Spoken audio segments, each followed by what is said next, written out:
pardon à tous mes papas qui sont ici présents, mais je souhaitais aussi m'excuser auprès des imams, parce que nous avons des imams avec nous. Et vous savez, pour nous les musulmans, nous sommes déjà à 18h, 18h30, c'est l'heure de la prière. Donc je veux vraiment commencer mon discours par présenter mes excuses. Est-ce que mes excuses sont acceptées?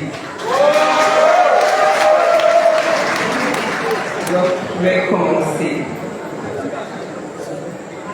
Femme d'Abobo, femme de Profodoumé, femme d'Agnaman, est-ce que vous allez bien?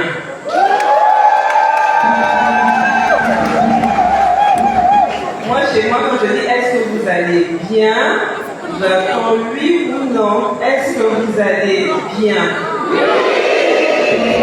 Moi aussi, je vais bien. Femme d'Abobo,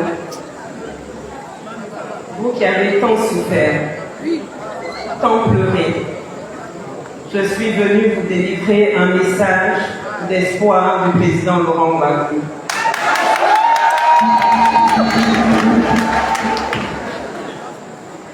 Femme de Profodoumé, femme d'Agnaman, avec à votre tête la ministre Angèle Boka, vous qui avez si gentiment et humblement accepté de venir vous joindre à nos sœurs d'Abobo pour nous recevoir, le président Laurent Gbagbo vous félicite.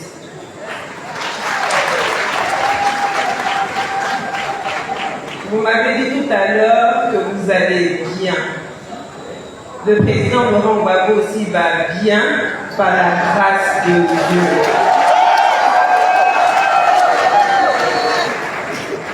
Et vous savez, il me charge de vous dire que ça va aller. Il veut que vous teniez bon. Est-ce que vous allez tenir?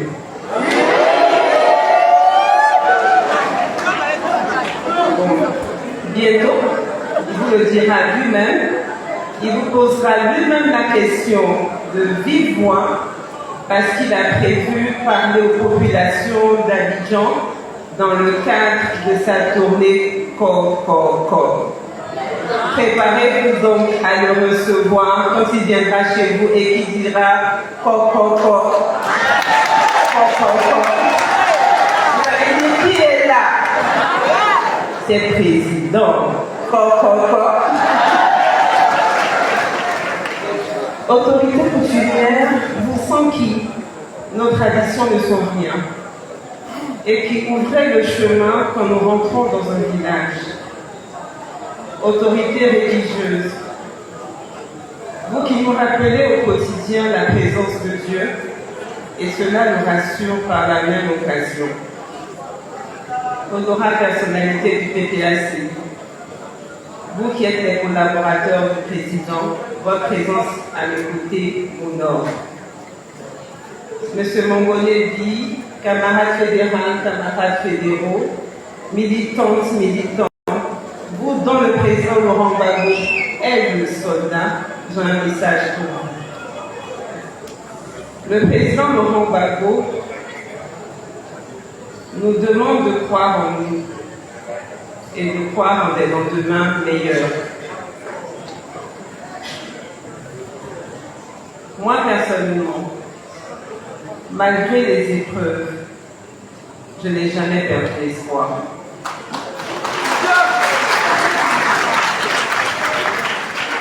Et j'ai toujours gardé la foi en Allah, même dans les pires moments d'incertitude. Parce que je sais que c'est Dieu qui rend possible l'impossible et qu'il est un Dieu d'achèvement. Quand Dieu commence, il achève. Quand Dieu commence, il achève. Quand Dieu commence, mais pour qu'il achève, il y a une condition, une seule condition. Vous devez poser un acte de foi. Comment? Laissez-moi vous raconter une histoire. Quand le président Laurent Gbagbo était en prison, je posais des questions aux avocats de la CPI afin qu'il explique comment se passe la libération d'un détenu. Et ces avocats ont expliqué que lorsqu'un détenu est libéré, on le fait sortir de la prison et on le dépose d'abord dans une résidence hôtelière, qui est une zone de transit avant sa destination finale. On appelle ensuite sa famille afin que celle-ci vienne le rejoindre pour passer quelques jours avec lui, si évidemment la famille est déjà sur le territoire européen. Fort de cette information, un matin, je me lève. J'habitais une maison qu'on appelle maison bel étage à Bruxelles.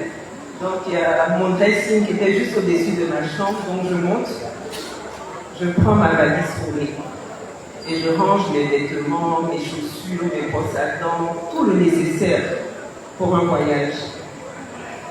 Et je dis à Dieu, oh Allah, oh mon Dieu, voici ta fille. Je pose mon acte de foi devant toi en faisant ma valise. Parce que je sais qu'on m'appellera bientôt pour me dire qu'il faut que je parte le jeune de chef à tel endroit parce qu'il est libre.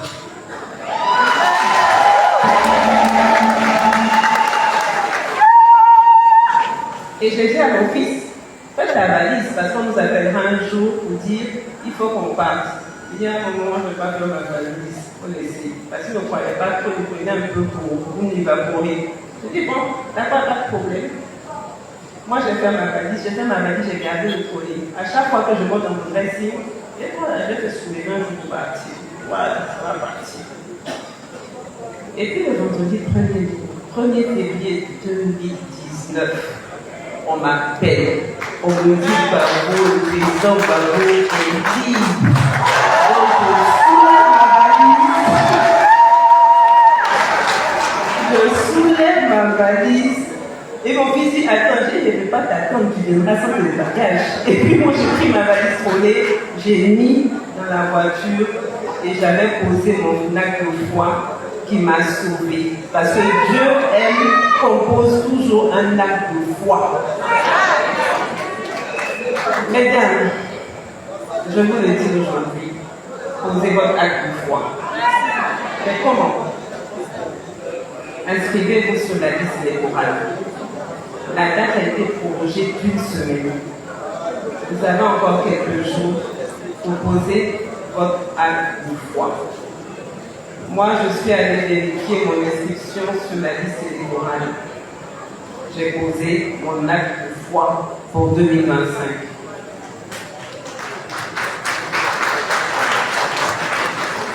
Cet acte de foi que vous avez posé vous permettra de récolter dans les mois qui viennent les fruits de votre persévérance, de votre loyauté, de votre courage et surtout de vos prières.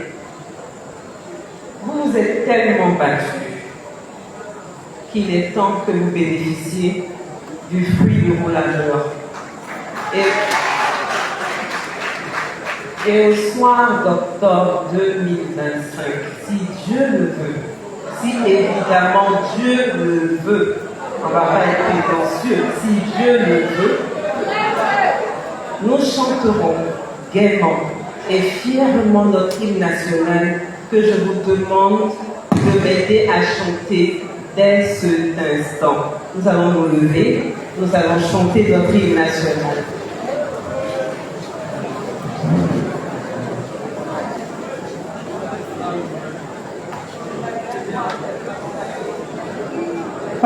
J'ai pas une belle voix, on va tous chanter ensemble.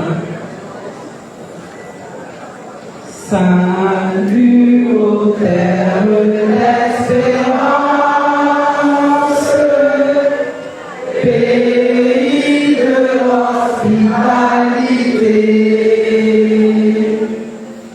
terre des gens remplis de vaillance, enlevés ta dignité.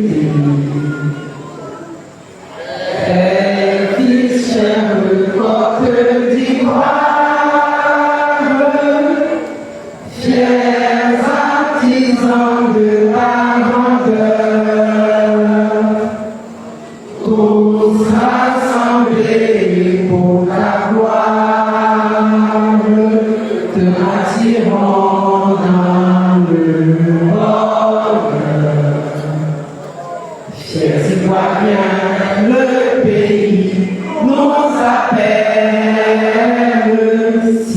avons dans la paix ramené la liberté. Notre voix sera d'être un modèle de l'espérance promise à l'humanité en forgeant unis dans la foi nouvelle, la patrie de la vraie fraternité. Merci.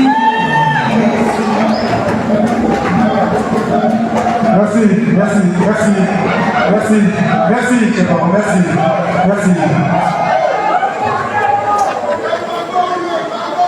Oui.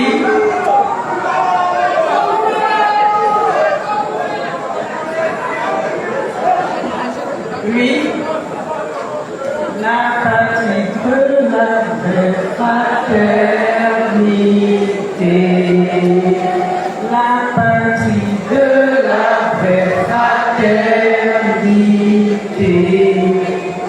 La patrie de la vraie fraternité. La fraternité, l'Ivoirien sait ce que c'est. Nous savons être des frères et des sœurs, quand un des nôtres est dans les difficultés. Vous avez été là avec le chef quand sa liberté a été confisquée. Vous êtes encore là quand sa liberté de voter et de candidater lui est déniée. Pour tout cela, vous méritez de recevoir de la gratitude de la part des personnes que vous avez aidées. Vous m'avez aidé en aidant le président. Vous m'aidez quand vous l'aidez. Votre lutte, vos prières m'ont aidé à sortir de prison. Votre acharnement est en train de porter ses fruits. Et il sera bientôt rétabli, si Dieu le veut, dans tous ses droits de citoyens ivoiriens.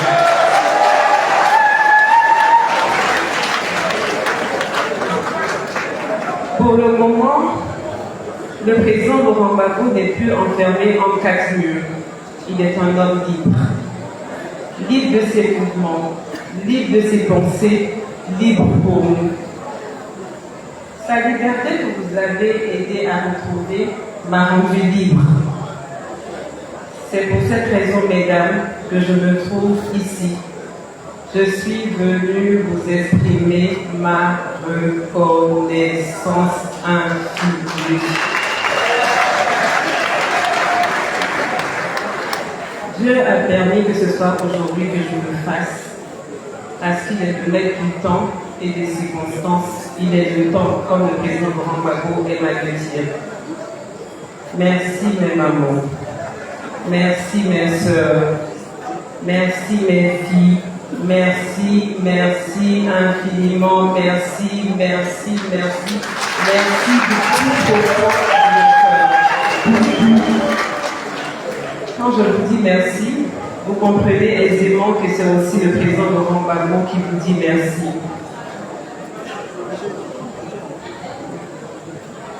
J'ai commencé ma tournée par le Bourbon, ensuite Songo, et toujours accompagnée par une équipe de 30 femmes et 3 hommes. C'est mon équipe qui est juste derrière moi, nous sommes tous ici. Et j'ai dit qu'il y avait 30 femmes et 3 hommes. Nous avons Picasso qui est le premier homme, César Etou qui est le deuxième homme et Guillaume Daniel qui est le troisième homme. Nous sommes toutes venues, je dis bien toutes. Pour une fois, nous ne changerons pas la règle qui veut qu'un seul nom masculin change l'accord, même s'il y a plusieurs mots féminins. Étant donné que ce sont les femmes qui sont à l'honneur, nous sommes donc toutes venues, au nom du président, vous dire merci.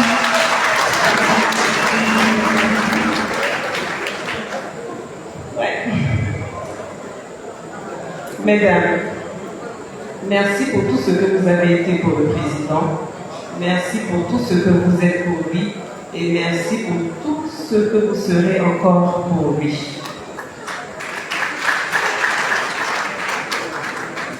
À l'entame de ma tournée, le chef a adressé une lettre aux femmes de Côte d'Ivoire et dans cette lettre, il loue votre courage, votre persévérance et votre résilience.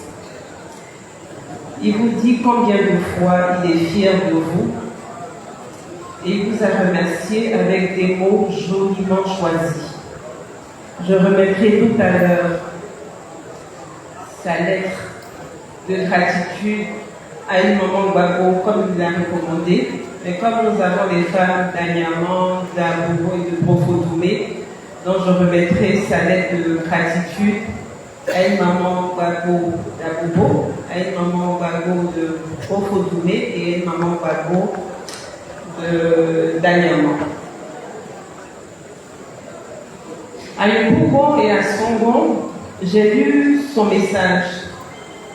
Mais vous constatez qu'ici, je ne vous fais qu'un résumé de sa lettre de remerciement, parce qu'à vous, femmes d'Abobo, le président Laurent Gbagbo vous a adressé en plus une lettre spéciale. Tout le monde sait ce qui s'est passé à Abobo.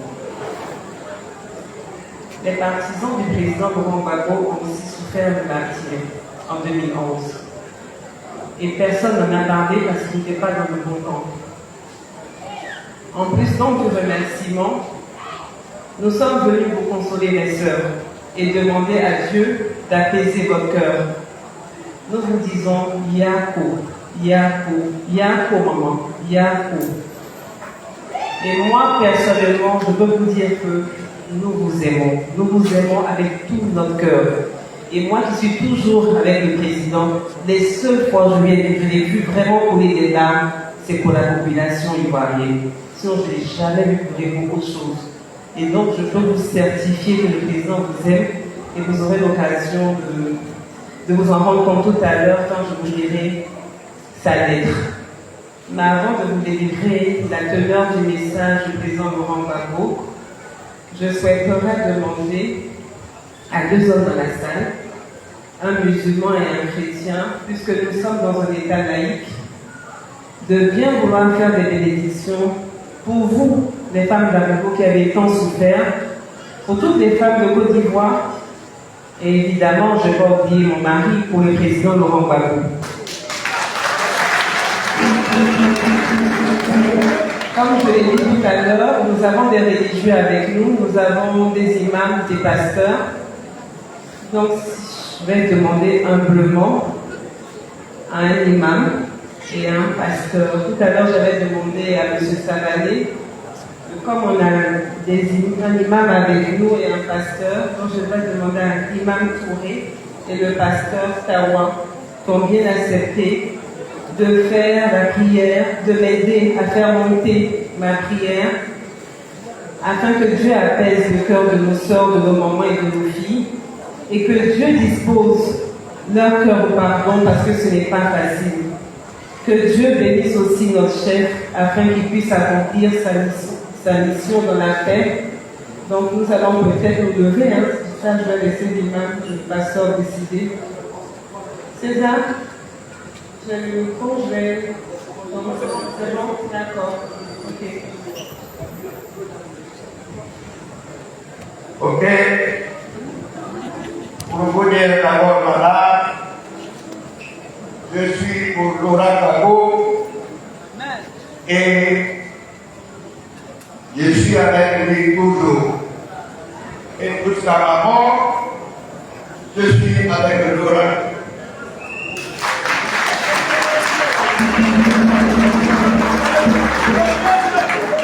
Tout ce que Laurent a fait pour nous les musulmans à Abobo, en Côte d'Ivoire,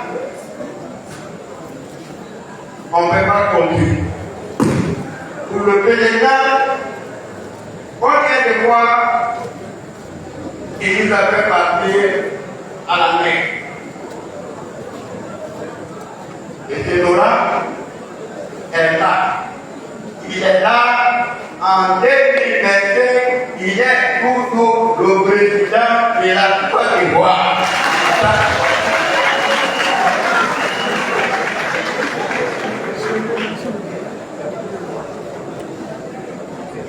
C'est Dieu qui veut choisir. C'est pas nous. quand il a été appliqué, personne ne savait qu'il allait revenir encore, c'est lui qui a encore d'Ivoire au pouvoir. Mais le Seigneur a tout fait pour le libérer. Et dites-vous que Laurent est toujours président de la République et il le sera toujours.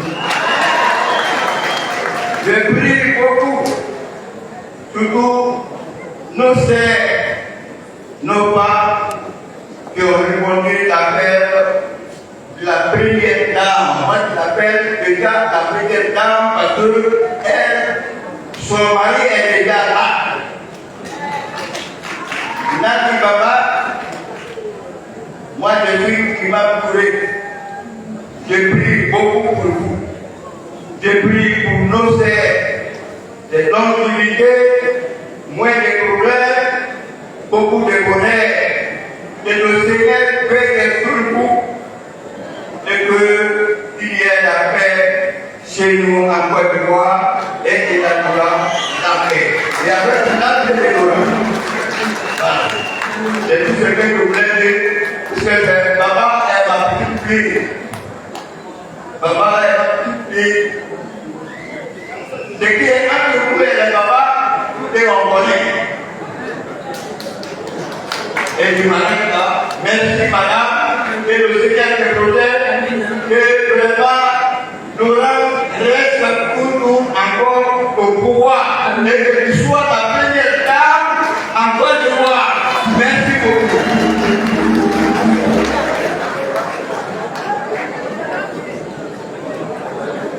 Que la grâce de Dieu soit avec nous ce soir. Je vais un ami de victoire. J'ai dit que la grâce de Dieu soit avec nous ce soir. Je suis votre serviteur, Pasteur Tawa, et la mission qui m'a été conduite de l'imposer en action. Commissaire des Pères de l'ONU, du Exercice Conseil supérieur des évangéliques représentant des Côte d'Ivoire, président de l'ONG pour sécurité. Je voudrais ici remercier la chefferie, mes aînés dans la foi, les guides religieux et les guides religieux aussi musulmans, de m'avoir donné ce micro. Vous savez, l'un des hommes dans la Bible qui est Salomon, malgré sa richesse, son père lui a dit, par où tu vas partir, en Proverbe chapitre 3, le verset 26, je dirais le verset 6, il dit, reconnais-le dans toutes tes voies et il aplanira tes sentiers.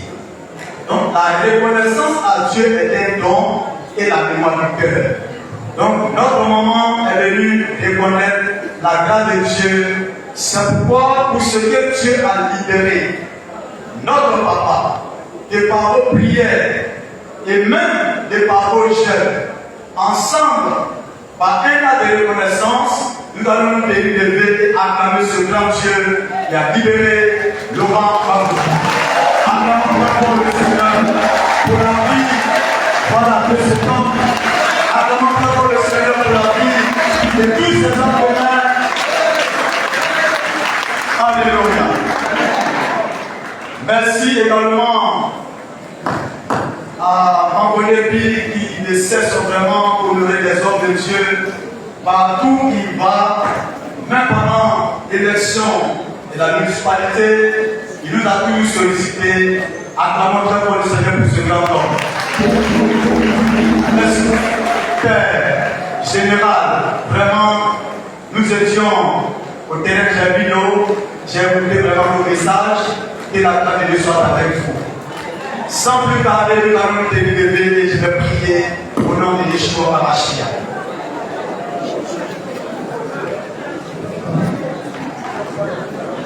PPACI, Ounetanena Adonai de Roche, Vélo des Annables. PPACI, Ounetanena Adonai de Roche, Vélo des Annables. Laurent Gbagbo, Ounetanena Adonai de Roche, Vélo des Annables. Béni soit l'Éternel qui est au-dessus de tout. Nous voulons ce soir notre Dieu de recommander ce moment merveilleux. et de recommander également toutes ces femmes. Notre maman qui est venue reconnaître la grâce de Dieu qui est sur la vie de son époux. Nous voulons te la recommander pour la suite du temps. Bénis encore les élections du 2026. J'ai pris que tout ce qui est œuvre de l'ennemi, tout ce que le diable va planifier pour nuire à la vie de la population ivoirienne soit renversé au nom de Jésus-Christ. Je voudrais te recommander, Seigneur, tous les bureaux des élections et que toi, Dieu, qui sont au contrôle. La Bible dit que Jésus nous a laissé la paix, il nous a donné la paix, il ne nous a pas laissé comme le monde donne. Parce que derrière la paix des hommes, c'est la mort, derrière la paix des hommes, c'est l'hypocrisie, mais derrière la paix, c'est l'amour, c'est la victoire. Seigneur, merci, parce que nous croyons que 2025 sera une victoire écrasante dans le nom de Jésus-Christ. À toi ce soit la gloire. Au nom de Jésus, nous avons prié, disons Amen en 3 fois.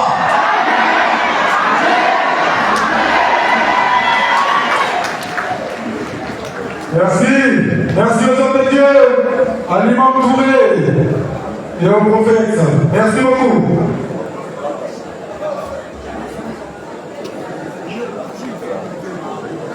Des acclamations bien nourries par qui salue Madame la Présidente et toute la loi officielle. Merci beaucoup.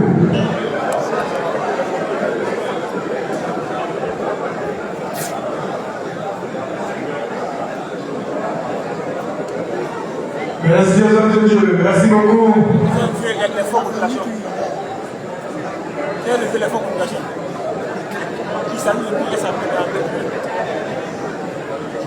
On accorde très fort et madame continue.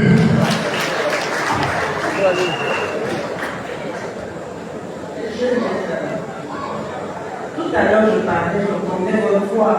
Mais comme finalement, la tête revenue, maintenant, je vais dire le message du président. Ok.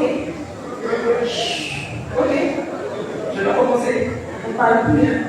Parce que je vais dire le message du président. Un chef, l'adresse un chef. Même qu'elle n'est pas là. Vous êtes d'accord avec ça, non? D'accord. Merci. Le téléphone, si vous pouvez l'éteindre, parce que j'avais le message du président à vous lire.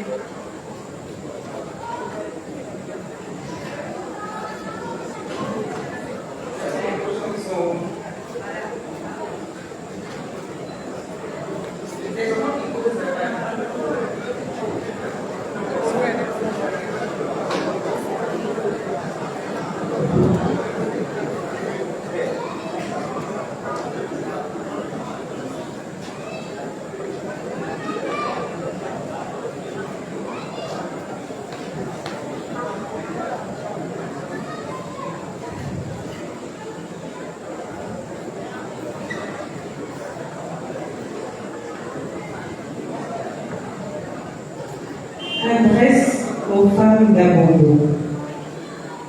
Abidjan, le 10 novembre 2024.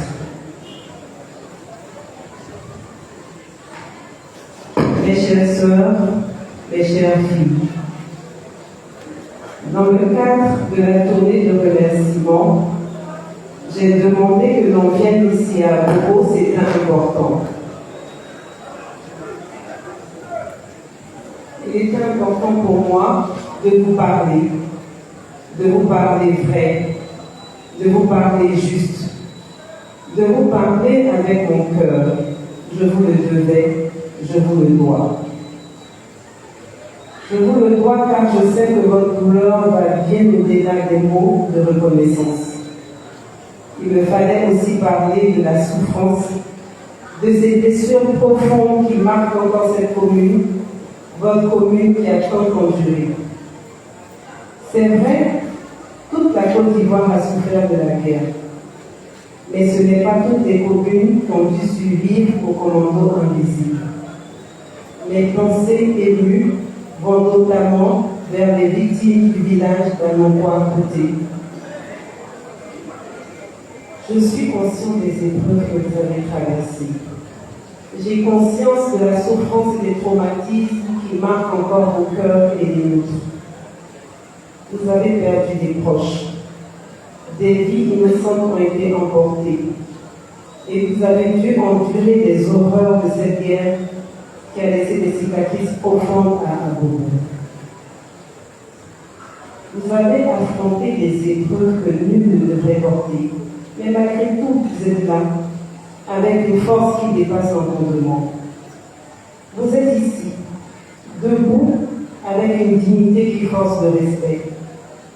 Votre courage mérite d'être honoré. Votre résidence me touche et m'inspire. À vous, femmes d'Abobo, qui avez perdu tant de choses, je veux dire que votre souffrance n'a pas été oubliée et que votre douleur doit être connue. Il est crucial de parler de ces souffrances, de ne pas les laisser se cacher derrière des sourires ou des regards distraits. Je sais que derrière chaque sourire, derrière chaque regard, il y a des histoires de souffrance, des vies brisées, des nuits d'insomnie et des souvenirs qui hantent. Ce n'est pas dans le silence que nous guérirons, mais dans la parole. Quand je prendrai la tête de notre pays, si évidemment Dieu me le permet, je m'engage à mettre en place un dialogue national pour réparer et réconcilier dans la vérité et la justice. Il ne s'agira pas de jeter en prison nos adversaires. Il ne s'agira pas de se venger. Il ne s'agira pas d'instrumentaliser la justice pour museler l'opposition et instaurer un climat de terreur. Non, il ne s'agira pas de ça. Plus jamais ça. Au contraire, il s'agira de parler parce que la parole libère. C'est dans la lumière de la vérité, dans le respect des droits de chacun et dans l'écoute des souffrances de ceux qui ont été victimes des injustices que nous réussirons à restaurer la confiance et à guérir les plaies profondes de nos sociétés.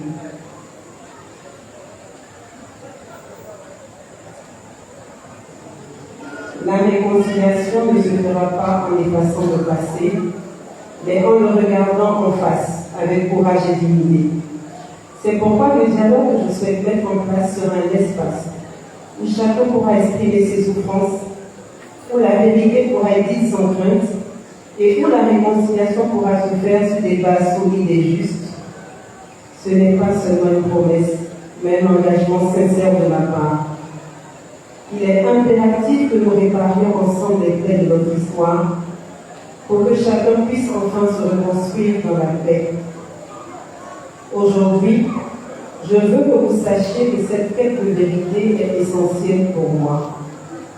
Je m'engage, une fois au pouvoir, à ce que toutes les victimes, sans exception, sans parti pris, de toutes les crises que la Côte d'Ivoire a connues, y compris celles consécutives à la contestation du troisième mandat de 2020, soient indemnisées.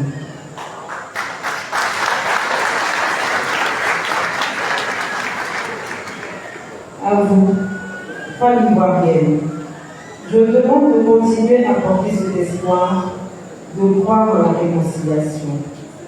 Je m'engage aujourd'hui à rester à vos côtés dans cette quête de vérité pour que l'histoire de notre pays s'écrive avec justice et compassion. Car seule la paix peut bâtir le pays dont nous rêvons, un pays où chacun peut marcher sans crainte et où chaque vie est respectée. Recevez ce message avec tout le respect que mérite votre souffrance. Votre courage, vos sacrifices ne seront pas oubliés. Je m'engage à poursuivre ce chemin de vérité et de paix pour vous, pour notre pays. Non dans la vengeance, mais dans la vérité. Que Dieu nous aide tous à bâtir une Côte d'Ivoire où justice et compassion triomphent pour l'avenir de nos enfants. Que Dieu bénisse la Côte d'Ivoire avec toute mon admiration et mon affection, Laurent Gbagbo.